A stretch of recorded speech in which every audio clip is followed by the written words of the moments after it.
ರಾಜ್ಯ ಸರ್ಕಾರ ಅರ್ಹ ವಿದ್ಯಾರ್ಥಿಗಳಿಗೆ ವಿವಿಧ ವಿದ್ಯಾರ್ಥಿ ವೇತನ ಯೋಜನೆಗಳನ್ನು ರೂಪಿಸಿದೆ. ವಿದ್ಯಾರ್ಥಿಗಳು ಸ್ಟೇಟ್ ಸ್ಕಾಲರ್‌ಶಿಪ್ ಪೋರ್ಟಲ್ ಅಂದ್ರೆ SSP ಮೂಲಕ ವಿದ್ಯಾರ್ಥಿ ವೇತನದ ಪ್ರಯೋಜನಗಳನ್ನು ಪಡೆಯಬಹುದಾಗಿದೆ. ಅದರ ಹಿನ್ನೆಲೆ ಒಂದಿಷ್ಟು ಉಪಯುಕ್ತ ಮಾಹಿತಿ ನಿಮಗಾಗಿ.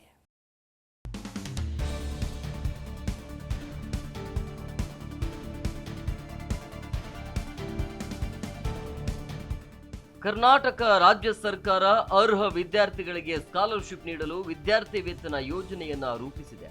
ವಿದ್ಯಾರ್ಥಿಗಳು ಸ್ಟೇಟ್ ಸ್ಕಾಲರ್‌ಶಿಪ್ ಪೋರ್ಟಲ್ ಅಂದ್ರೆ SSP ಮೂಲಕ ವಿದ್ಯಾರ್ಥಿ ವೇತನದ ಪ್ರಯೋಜನಗಳನ್ನು ಪಡೆಯಬಹುದಾಗಿದೆ.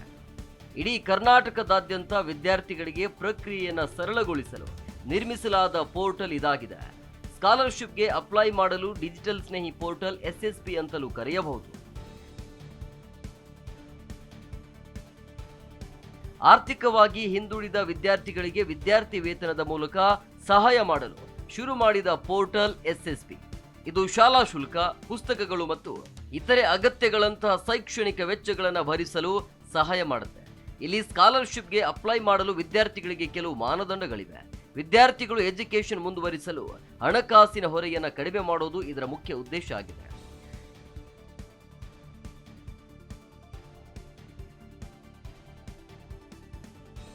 SSP ಪೋರ್ಟಲ್ ಮೂಲಕ ಸ್ಕಾಲರ್‌ಶಿಪ್ ನೀಡುವ ಇಲಾಖೆಗಳು ಯಾವುವು ಅಂತ ನೋಡೋದಾದ್ರೆ, ಸಮಾಜ ಕಲ್ಯಾಣ ಇಲಾಖೆ, ಬುಡಕಟ್ಟು ಕಲ್ಯಾಣ ಇಲಾಖೆ, ಹಿಂದುಳಿದ ವರ್ಗಗಳ ಕಲ್ಯಾಣ ಇಲಾಖೆ, ಅಲ್ಪಸಂಖ್ಯಾತರ ಕಲ್ಯಾಣ ಇಲಾಖೆ, ತಾಂತ್ರಿಕ ಶಿಕ್ಷಣ ಇಲಾಖೆ, ವೈದ್ಯಕೀಯ ಶಿಕ್ಷಣ ಇಲಾಖೆ, ಕರ್ನಾಟಕ ರಾಜ್ಯ ಬ್ರಾಹ್ಮಣ ಅಭಿವೃದ್ಧಿ ಮಂಡಳಿ SSP ಪೋರ್ಟಲ್ ಮೂಲಕ ಸ್ಕಾಲರ್‌ಶಿಪ್ ನೀಡುವ ಇಲಾಖೆಗಳು ಆಗಿವೆ. ಮೆಟ್ರಿಕ್ ಪೂರ್ವ ಮತ್ತು ಮೆಟ್ರಿಕ್ ನಂತರದ ವಿದ್ಯಾರ್ಥಿ ವೇತನಗಳಿಗೆ ಅರ್ಹರು ಅರ್ಜಿಯನ್ನ ಸಲ್ಲಿಸಬಹುದು. ಈ ಪೋರ್ಟಲ್ನಲ್ಲಿ ಅರ್ಜಿದಾರರು ತಮ್ಮ ಅರ್ಜಿ ಸ್ಥಿತಿಯನ್ನ ರಿಯಲ್ ಟೈಮ್ನಲ್ಲಿ ಚೆಕ್ ಮಾಡಬಹುದು. ಇದನ್ನ ಮಾಡಲು ಮೆಟ್ರಿಕ್ ನಂತರದ ವಿದ್ಯಾರ್ಥಿಗಳು ತಮ್ಮ ವಿದ್ಯಾರ್ಥಿ ಐಡಿಯೊಂದಿಗೆ ಲಾಗಿನ್ ಆಗಬೇಕು. ಮೆಟ್ರಿಕ್ ಪೂರ್ವ ವಿದ್ಯಾರ್ಥಿಗಳು ತಮ್ಮ ಸ್ಯಾಟ್ಸ್ ಐಡಿಯನ್ನ ಬಳಸಿಕೊಂಡು ಪರಿಶೀಲಿಸಬೇಕು. ಇದಕ್ಕೂ ಮುನ್ನ ಅಗತ್ಯ ದಾಖಲೆಗಳನ್ನು ಅಪ್ಲೋಡ್ ಮಾಡಬೇಕು.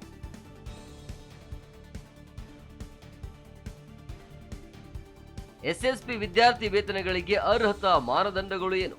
ಅರ್ಜಿದಾರರು ಕರ್ನಾಟಕದ ಕಾಯಂ ನಿವಾಸಿ ಆಗಿರಬೇಕು. ವಾರ್ಷಿಕ ಕುಟುಂಬದ ಆದಾಯವು 2.5 ಲಕ್ಷ ರೂಪಾಯಿ ಮೀರಬಾರದು. ವಿದ್ಯಾರ್ಥಿಗಳು ತಮ್ಮ ಇತ್ತೀಚಿನ ಅರ್ಹತಾ ಪರೀಕ್ಷೆಯಲ್ಲಿ ಕನಿಷ್ಠ 50ರಷ್ಟು ಅಂಕಗಳನ್ನು ಪಡೆದಿರಬೇಕು.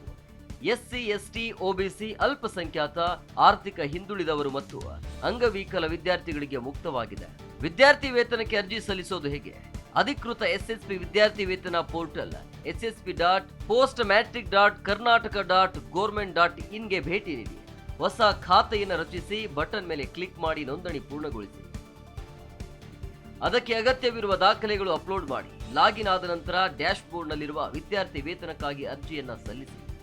ಸಮಾಜ ಕಲ್ಯಾಣ ಇಲಾಖೆ 1ರಿಂದ 10ನೇ ತರಗತಿ ವಿದ್ಯಾರ್ಥಿಗಳಿಗೆ 7,000 ರೂಪಾಯಿಯವರೆಗೂ ಸಹಾಯಧನ ನೀಡಲಿದೆ. ಸ್ವಚ್ಛತಾ ಕಾರ್ಯದಲ್ಲಿ ತೊಡಗಿರುವ ಪೋಷಕರ ಮಕ್ಕಳಿಗೆ 8,000, ಮೆಟ್ರಿಕ್ ನಂತರದ ವಿದ್ಯಾರ್ಥಿ ವೇತನ 13,500 ರೂಪಾಯಿಯವರೆಗೆ ನೀಡಲಿದೆ.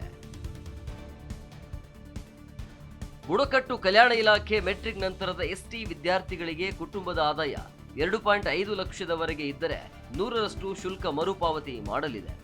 10 ಲಕ್ಷ ರೂಪಾಯಿವರೆಗೂ ಆದಾಯವಿರುವ ಇಂಜಿನಿಯರಿಂಗ್ ಮತ್ತು ವೈದ್ಯಕೀಯ ವಿದ್ಯಾರ್ಥಿಗಳಿಗೆ 50ರಷ್ಟು ಶುಲ್ಕ ಮರುಪಾವತಿ ಮಾಡಲಿದೆ.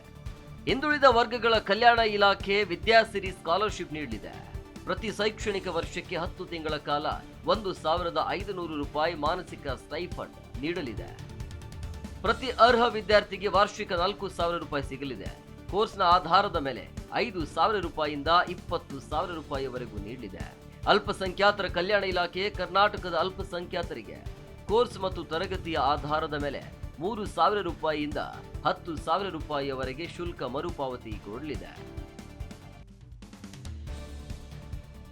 ತಾಂತ್ರಿಕ ಶಿಕ್ಷಣ ಇಲಾಖೆಯು ಇಂಜಿನಿಯರಿಂಗ್ ಮತ್ತು ಇಂಜಿನಿಯರಿಂಗ್ ಡಿಪ್ಲೊಮಾಗೆ ಶುಲ್ಕ ಮರುಪಾವತಿ ಮಾಡಲಿದೆ. ವೈದ್ಯಕೀಯ ಶಿಕ್ಷಣ ಇಲಾಖೆಯು ಸರ್ಕಾರಿ ಮತ್ತು ಖಾಸಗಿ ಕಾಲೇಜುಗಳೆರಡಕ್ಕೂ ಸಂಪೂರ್ಣ ಶುಲ್ಕ ಮರುಪಾವತಿ ಕೊಡಲಿದೆ. ಕರ್ನಾಟಕ ರಾಜ್ಯ ಬ್ರಾಹ್ಮಣ ಅಭಿವೃದ್ಧಿ ಮಂಡಳಿ ಕೂಡ ಸಂದೀಪನಿ ವಿದ್ಯಾರ್ಥಿ ವೇತನ ಕೊಡಲಿದೆ. ಯಾರೆಲ್ಲ ಅರ್ಜಿ ಸಲ್ಲಿಸಬಹುದು?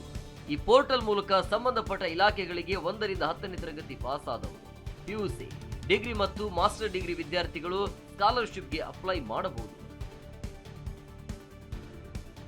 Desk bureau, G Kannada news.